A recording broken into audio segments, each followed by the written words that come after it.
자, 우리가 이렇게 웹 퍼블리싱 속에 많이 나오죠, 여러분 친구들. 보면 HTML과 CSS 그리고 자바스크립트를 활용한 웹사이트 개발 교육이 이제 들어가는 거예요. 보시게 되면 우리가 보통 저 같은 경우는 성인만도 수업을 해요. 왜냐면 저희는 이제 에데이 소프트는 지역사회를 위한 스타트업이고 초, 중, 고, 고등학생을 위한 코딩 교육을 진행을 합니다. 자, 보시면 우리가 HTML이라고 나오는 건 뭐냐면 하이퍼 텍스트 마크업 랭귀지예요. 이거의 역할은 뭐냐면 우리가 웹사이트를 만들 때 어떠한 문서를 그냥 이렇게 A4 용지가 있으면 그 문서를 가지고 우리가 어떠한 제품을 만들고 싶잖아요. 그럼 A4 용지만 가지면 안 돼. 왜? 거기에 색감이 들어가야 돼요. 그러면 그 색상을 웹사이트에서 꾸며주는 게 CSS라고 하는 거예요. 그렇죠? HTML과 CSS 그리고 자바스크립트와 jQuery를 활용한 웹사이트 개발은 다양해요. 우리가 플라스크 프레임워크를 사용한다든지 아니면 우리 웹사이트를 기반으로 하여 우리가 앱 개발 접수가 있어요. 우리가 파이썬으로 앱을 개발하는 플라스크도 있는데 우리가 예를 들어서 웹사이트를 만들기 위해서 가장 중요한 언어들이 너무나도 많아요. 그렇죠? 그래서 우리 친구들 그리고 우리 여기 계시는 성인분들도 누구든지 이런 교육을 이제 할 수 있으니까 저희가 이런 커리큘럼을 앞으로 제공을 할 거고요. 그리고 지금 진짜 저기 앉아 계신 이제 분도 항상 많이 저한테 강의를 많이 들어보셨잖아요. 근데 보면 특별히 이런 말을 하더라고요. 내가 정말 코딩을 배우고 싶은데 아무것도 몰라. 그러면 힘들죠. 그래서 저희가 이제 어떠한 커리큘럼을 가지고 목표를 짜는 거예요. 그렇죠? 우리가 그런 커리큘럼을 가지고 목표를 짠다. 그래서 우리가 이러한 방식으로 진행하는 것이 바로 수업이라고 생각하시면 되겠어요. 그러면 이제 실습을 한번 해볼게요.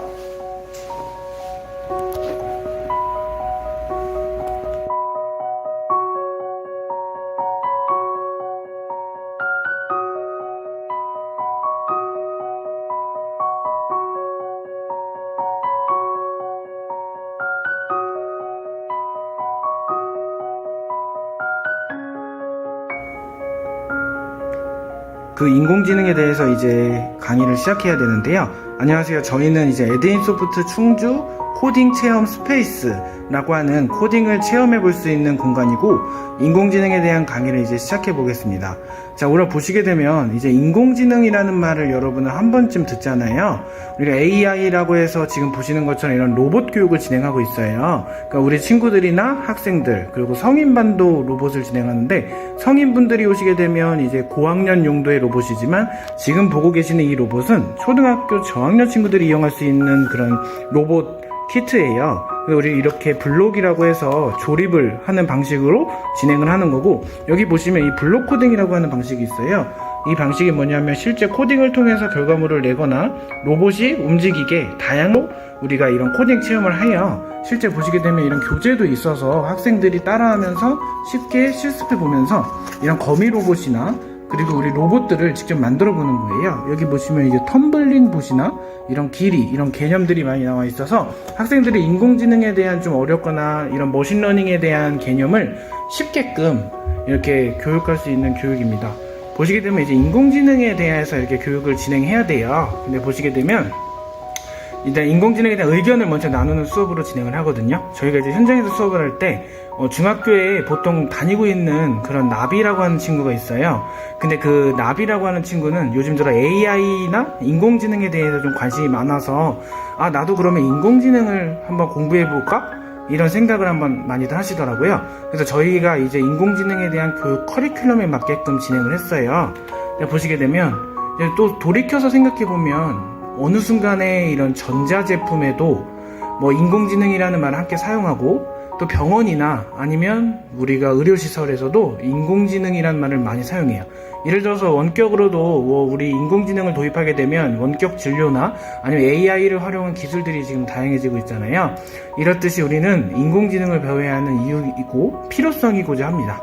또 나비라는 친구는요, 아까 그 친구인 뉴스에서 인공지능 로봇이 그림을 그리거나 음악을 연주하는 모습을 한 번도 본 적이 있어요. 나비는 이제 궁금증이 생겨 참을 수 없어요. 왜냐면 근데 왜 인공지능이 뭘까? 그리고 이 인공지능으로 무엇을 할 수 있을까? 이제 한번 저희가 한번 이제 보는 거죠. 자, 인공지능 기술을 활용해서 우리가 미디어 아트 작품을 제작할 수는 없는지 이제 미디어 아트에 대한 개념을 한번 알아보는 거예요. 자, 인공지능이 뭘까요? 여러분이 생각하는 인공지능은 자, 컴퓨터가 인간처럼 생각하고 학습하고 판단하여 무엇보다 중요한 개념이 스스로 행동하도록 만드는 거예요. 그러니까 인공지능이 뭐냐면요, 우리 친구들이 지금 생각한 것처럼 컴퓨터가 인간처럼 생각하거나 스스로 학습하고 판단하는 기술, 머신러닝이라고 하는 개념, 이런 대학교 때 배우는 것까지 있는데, 저학년 친구들한테는 이런 로봇이라고 하는 키트로 좀 더 쉽게 어떻게 하면 인공지능을 잘 가르칠 수 있을까 해서 준비를 해봤는데요.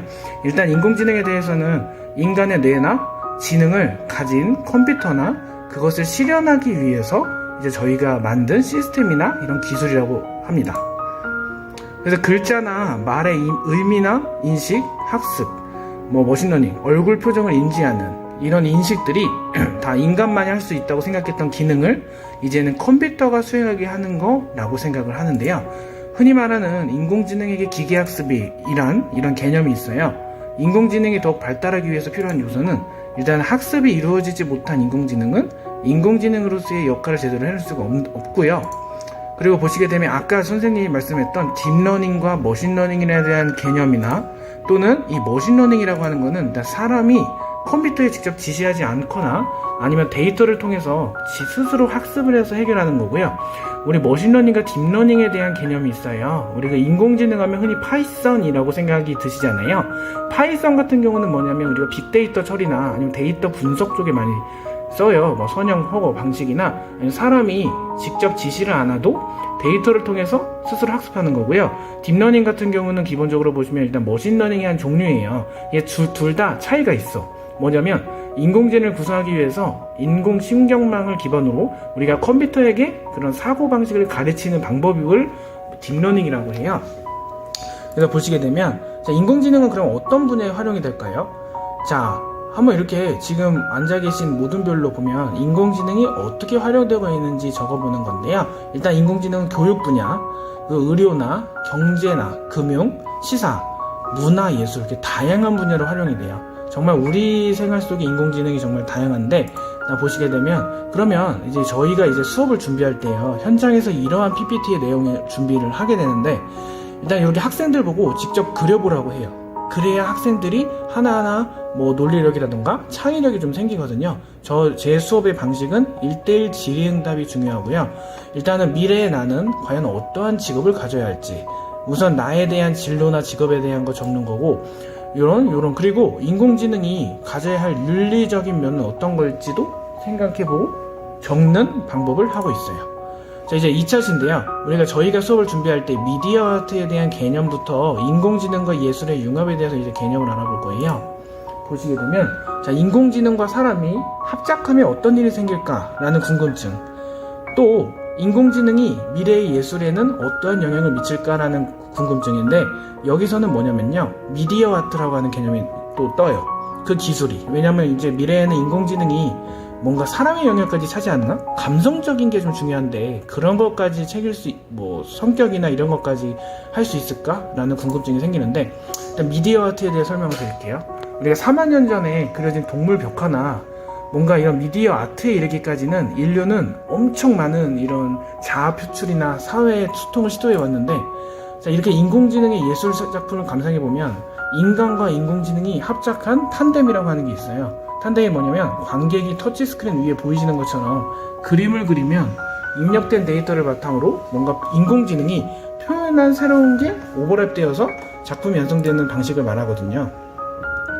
그래서 지금 이제 여기 보시는 것처럼 이제 이런 하싯 아그라왈이라고 하는 이런 인공지능의 합작이 나와요. 그래서 보시게 되면 아시겠지만 여기 인공지능은 사람과 이제 서로 상호작용하면서 함께 그림을 완성해 나간 작품이다 라고 해서 탄뎀이라고 하는데, 여기 보시게 되면 또 다른 예술 작품이에요. 브레멘 음악대, 그리고 여기 보시는 것처럼 브레멘 소리를 음악으로 만들어요. 소음을 음악으로 만들어서 이런 활동하는 범위에서 텐서플로우나 마젠타 같은 거를 하려면 일단은 인공지능 저학년 친구들은 가장 머신러닝의 개념을 이해하기 쉬운 게 이 로봇으로, 이 블록이라는 키트로 저희가 수업을 진행합니다. 그래서 미디어 아트라고 하는 게 쭉 나와요. 근데 이제 마지막으로 저희가 이런 오리엔테이션에서 미디어 아트에 대한 개념을 잠깐 설명드리고 이제 좀 마칠게요. 자, 그리고 보면 미디어 아트는 우리가 대중매체라고 해요. 그러니까 뭐냐면 현대 커뮤니케이션이라는 수단 있잖아요. 사진, 영화, 컴퓨터 뭐 이런 미술에 적용시킨 예술이 미디어 아트고, 우리가 여러 가지 매체를 혼합하거나 시각에 의존해온 기존 미술 영역의 한계를 극복하는 거예요. 그러니까 관객이 직접 작품을 조작하거나 작가와 관객의 직접적인 상호작용이 가능한 매체라고 할 수 있겠고, 미디어 아트는 정말 이 예술을 넘어서 일상으로 발전되고 있는 게 미디어 아트의 개념이라고 할 수가 있습니다. 그래서 이런 인공지능 미디어 아트에 대한 생활 속 사례가 많이 나와 있어서 이런 거고요. 다음 시간에는 이제 인공지능 활용한 것에 대해서 해볼 거예요. 그냥 복습을 해보면 이제 인공지능이라는 거는 컴퓨터가 인간처럼 생각하고 학습하고 판단하여 만드는 기술이고, 인간의 뇌와 똑같은 지능을 가진 컴퓨터라고 할 수가 있어요. 그런 것들을 구현한 거고, 일단은 인간만이 할 수 있다고 생각했던 거를 컴퓨터가 수행하게 하는 것이 인공지능이라고 할 수 있습니다. 저희 인공지능을 배울 수 있는 시설들이 많으니까 저희 에데이 소프트 충주에 위치한 연수동 번화가에 있는 체험 스페이스에 오시면 이런 다양한 교재로 저희가 수업을 진행하고 있습니다. 저희 강사님도 계시니까 실제 오셔서 시원한 차 한잔 마시면서 수업을 즐기실 수 있습니다. 자, 감사합니다. 지금까지 들어주셔서 감사합니다. 에데인 소프트였습니다.